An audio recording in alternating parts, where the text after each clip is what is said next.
I don't know what's going on outside my place. There's helicopters everywhere, sirens, fire trucks, police cars. It's madness outside, so I don't. My door's locked. I don't know. You'll probably be able to hear these helicopters because they're getting a lot closer. There's a lot of them out there. I don't know if there's a plane crash because I'm right next to the airport. So, I don't know. I'm probably watching the news. But I just spent the last 30 minutes recording a damn review. And then my phone crashes. And I lost it all. So, I'm going to be recording again. Probably going to be less enthusiastic with this one. I'm probably going to rush this damn thing because it pissed me off. I was going to do one review each for both of the episodes for this last week's RuPaul's Drag Race. I know I said I would do it the next day. Well, I lied. It's a week later, and you're now getting the review. So I'm probably only going to get like 50 views on this damn video, but it's probably for the best because I'm about ready to talk some shit about some queens. But the first episode was the Color Evolution by Glamazon, where RuPaul was pimping her makeup line. The second one was always one of my favorites each year as a Drag Queens of Comedy. And, I mean, RuPaul, and I don't know how Laganja Estranja won that mini challenge in that first episode, in the makeup episode. God, that's so loud out there. It just goes to prove that mini challenges don't mean shit. Because she got some extra airtime. We don't want her on air for extra time. RuPaul actually got to pick the groups, which was really good because she paired all the enemies up. Darian Lake, I swear to God, Darian Lake has got something out for Mandela Creme, and it hasn't really been shown on air why she doesn't like her. She just says that Mandela Creme has a big head. And she's bragging about the fact that she's won 2 challenges. I think partly it's an insecurity factor. She sees Mandela Creme as a big threat. I don't know why she doesn't see Bianca Del Rio as a big threat, because Bianca Del Rio is the queen of comedy queens, and neither one of these two get close to Bianca's level of funny. It could also be the fact that, you know, Darian Lake knows that she is one of the weakest looks on the show right now, and she wants Mandela Creme to fuck up, so Mandela Creme goes home. They both ended up in the bottom 2 at the end of the first episode, but of course, you know, RuPaul decided not to eliminate anybody. It was a non-elimination leg of this race. But, I'm thinking, remember a few reviews back that I had mentioned that I thought it was very shady the way the producers and the editors did the show, and Adora was talking about how she had a body image problem. And Mandela Creme was like, oh girl, I do too, because I used to be a fat kid, and people used to pick on me all the time. It was relentless. I was bullied. I hated myself. And it was kind of an explanation why she creates this character. And they kept panning over to Darian Lake, who was listening, but didn't contribute to the conversation. Now, Darian is a big girl. And Darian also builds a character. She never leaves her character. Just like Laganja Estranja never leaves her character. Darian never leaves her character. I think the only reason why she hasn't been read more on the runway for having that character is because her character's just it's obvious what her character does. She doesn't really dress that well. She's funny, but she's starting to become a bitch. Darian. Because I think, honestly, Mandela Creme doesn't give a shit about what Darian thinks of her. Now, Darian obviously gives a shit about what other people think of her, but Ben's like, whatever. So they worked together on their commercial, and neither one of them really interacted with one another. And I just think, you know, going back to that scene in the workroom when Ben Delacrone was talking about our weight and Darian Lake was listening but not contributing, goes back to that whole communication thing. I think something probably happened outside of the workroom and outside of the cameras, maybe in the hotel room. Maybe Ben Delacrone made a comment, and that's the reason why Darian Lake really does not like her. And maybe she's like, you offended me, but she's not going to say it on camera because they didn't catch it on camera. But in the commercial challenge, they did not interact. They seemed very plastic. They were trying to make collagen jokes, and it just seemed like they were drugged. It really, one of the guest judges, I can't remember who it was, they had made that comment that they just thought that she was stoned, and that's what I got from it too. I didn't get the meaning of their whole shtick that they were doing. But Courtney Act, oh Courtney Act. Starting out this season, Courtney Act was one of my favorites. I had said this. I said she would be in the top 3. Well, you know what? She's not in my top 3 anymore. In fact, I think she's just too big of a self-composed, self-obsessed narcissist that I don't care. She's not going to end up in my top 3. I don't really like her anymore. Jocelyn Fox. She knew Jocelyn Fox was a huge fan of hers. So when Rue paired them together, it stood to benefit them. But Courtney was making comments about how Jocelyn Fox was a low-rent version of herself. You know what? I'm going to actually turn this off right now and make sure that I save it, because it's getting to the point where in my last review, it cut off. So, hold that thought. Jocelyn Fox really, really idolized. And this was really hard to watch on Untucked, too. I mean, it was really bad. Jocelyn really does look up to Courtney Act, and Courtney Act was throwing her under the bus and called her a low-rent version of herself. That's just rude.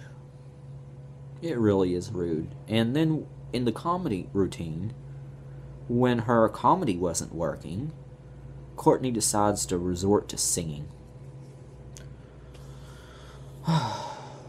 Okay, when you know that somebody looks up to you, why would you, first of all, why would you be mean to them? You could use that to your advantage, because you have one fan there. You have somebody there to come to bat for you. You have somebody there to use. If you need, a favor in the future, you can call on that person.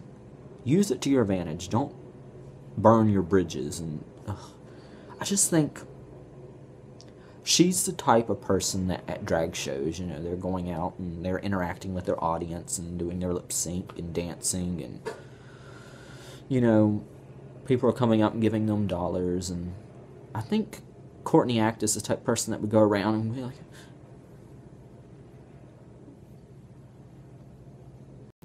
I can't really make my impersonation if I don't actually have a physical dollar.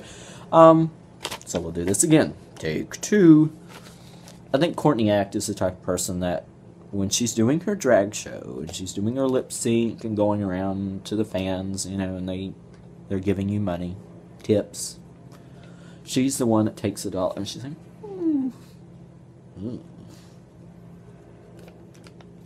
thank you. Oh, this is from a peasant. I really honestly think that she doesn't respect her fans. So the way she treated Jocelyn, I think, is the way she would treat anybody. She thinks she's a diva. She thinks she is Mariah Carey, and bitch, you ain't. You're nothing like a pop star. It goes back to when she claimed that she was a finalist on Australian Idol. Honey, you got cut in the semifinals just like Adore Delano. You were not a finalist. That does not qualify as being a finalist.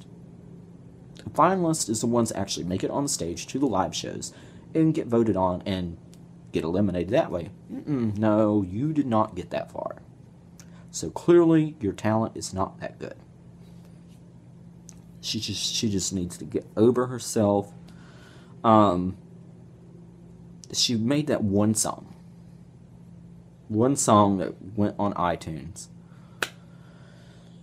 and I don't know if anybody else has heard it. I have, and it's not very good. I can't remember if it's To Russia with Love or From Russia with Love. From Russia with Love? I don't think it's To Russia with Love. Whatever it is, it's a stupid fucking song. It's very auto-tuned.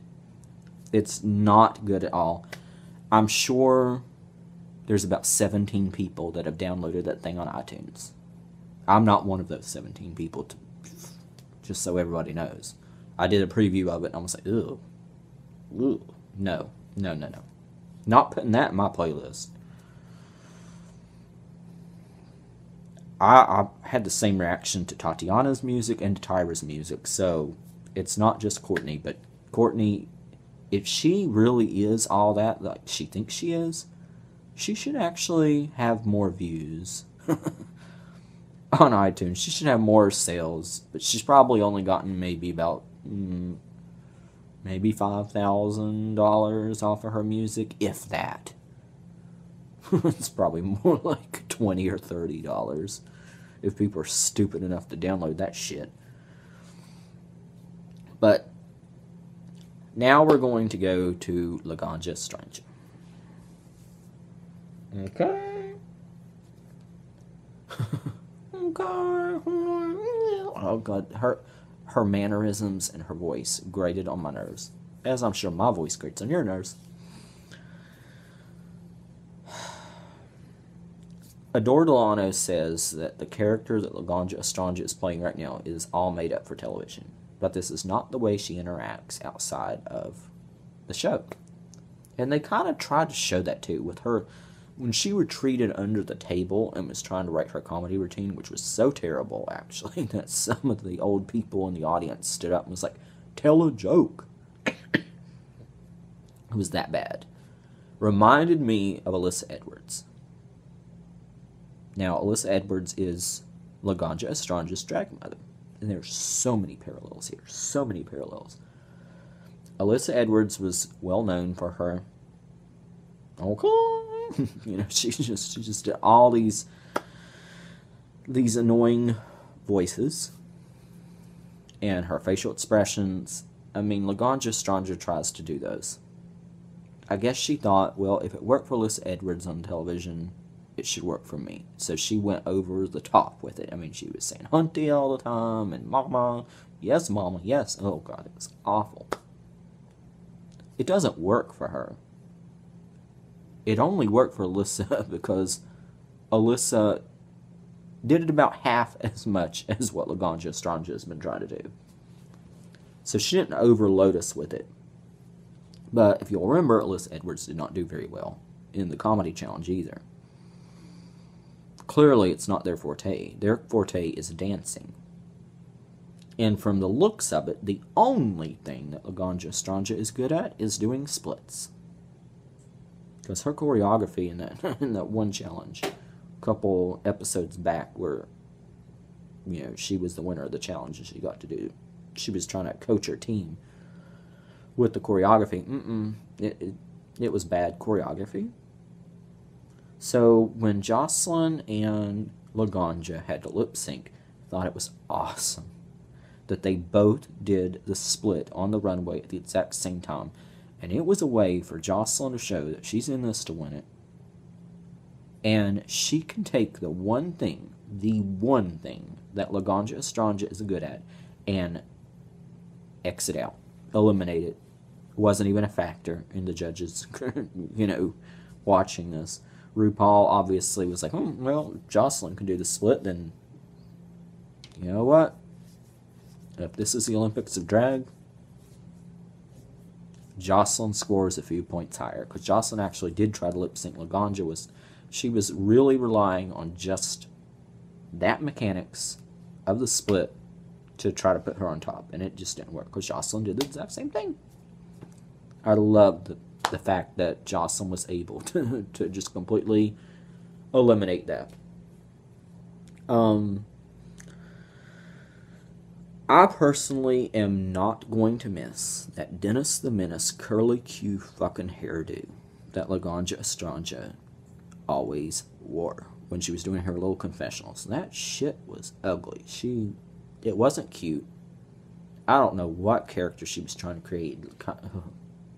It was just, I don't know. Laganja Estranja is definitely the low-rent version of Alyssa Edwards. And we got to see Alyssa Edwards on Untucked, and she was giving her secrets to success for the other queens. And it was just basically what you do every single day. They already knew these secrets. There wasn't any new information. Oh, Alyssa. No, everyone else liked her, but I frequently referred to her in my reviews as Frogface. And I have no regrets there. I still call her Frogface. To me, she's Frogface. Frogface with a giraffe neck. But, anyway. That is all for this episode review. I'm sorry that it has taken an entire week to do this. I promise it will not happen again. Like I said, I'm on vacation this week from work, so I should be able to get this other review done pretty quick this week. And it's not going to be a double. Logo is now pushing RuPaul's Drag Race back an hour to 10 o'clock time slot, which I guess is good. I would prefer it. I prefer it later rather than at 9 o'clock because there are other shows that I would like to watch at 9 o'clock, but I don't because I'm watching RuPaul's Drag Race. And I also come home from work late sometimes, so sometimes I miss it, and then I have to either watch a rerun on Logo or just watch it the next day through the app, which is what I've generally been doing lately because I've been working past 9 o'clock throughout the week. But I won't have to do that this week. But yes, I'm very tired. Hopefully this saves and I don't have to do it again. And I've got about 4 other reviews that I have to do. Well, 4 other videos that I want to do. I still have to do my Walking Dead review. If you think this is bad that I'm just now getting this review to you, Walking Dead has been over for a few weeks. I still had 3 episodes to review because I gotten sick, so I was like coughing and hacking and mucus was flying out of my nose at every minute of the day. You just don't want that on camera. So I just chose not to review the episode where Lizzie looked at the flowers. Didn't review the next episode, which I don't even remember because it was pretty fucking boring. And I didn't review the finale. So I'm probably going to do those 3 episodes in one review, kind of a look back at the entire season 4, and then I'll do another review for what I predict will happen in the next season. But, yeah. I also have Big Brother videos to do, because I'm getting ready to ramp that up, because a new season is coming this summer. I did my Big Brother casting video, which I can't show you because we are not allowed to do that. And in that video, I was also sick. So, I was talking and my voice was quivering, so it probably sounded like I was really nervous doing a casting video, but it wasn't. I was nervous. It was just about the fact that I was low on oxygen. I was about to pass out and trying not to cough. But I've decided if I ever did go on a reality TV show, I would color my hair blue. Just because I really want to color my hair differently. You can see. Yes, I have gray hair. No, I'm not freaking old. I've always had gray hair. Since high school. And it's not because of stress.